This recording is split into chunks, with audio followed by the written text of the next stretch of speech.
Well, in Jerusalem now is the Israeli Prime Minister's spokesman, Mark Regev. Mark Regev, good evening.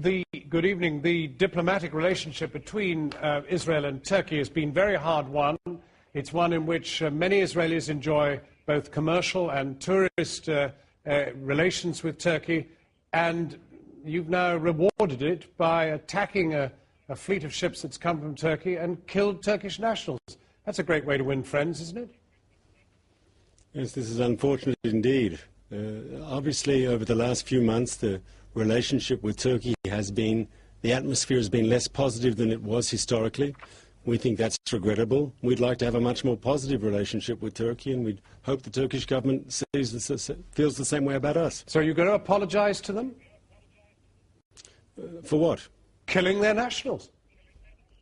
Well, it has to be very clear what happened and how this incident actually developed. There were 6 interceptions yesterday, 6 interceptions, all done by the Israeli Navy.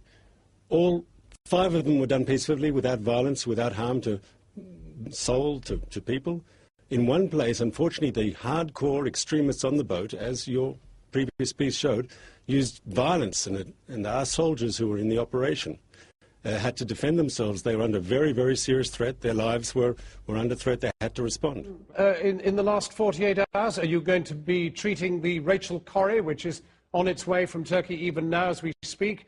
Is that going to be treated with better respect? Are you going to allow it into its justified port of Gaza?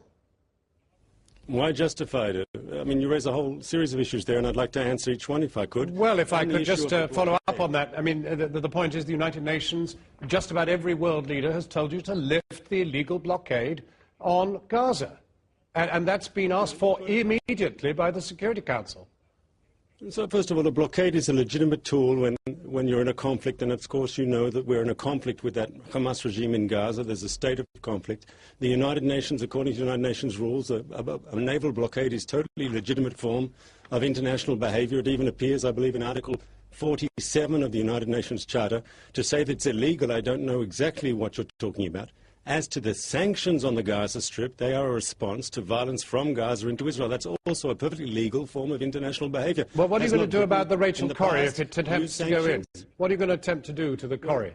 Well, the first thing I'll say, anyone who is bringing humanitarian aid to the Gaza Strip, we promise that if you bring that aid to our port of Ashdod, we will guarantee that all humanitarian aid reach the people in Gaza. And if they don't want to deal with us because they don't like us, there's a Muslim country and an Arab country, Egypt, has made a similar offer through its port of Al Arish. Yeah, but the reason nobody wants to take you up on your offer is because you can't be trusted. Why is that? Because you have severed 80% of the aid that's been going into Gaza. It is down to 20% of the levels. This is according to the International Red Cross and the United Nations. It's down to 20% of levels before you started strangling the place.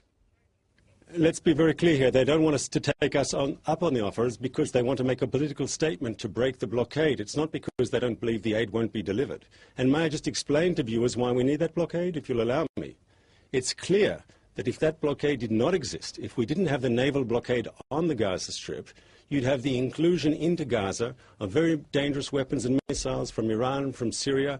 You know that from the Gaza Strip, thousands of rockets have been fired on Israeli cities, on Israeli civilians. The short-range rockets are made indigenously in the Gaza Strip.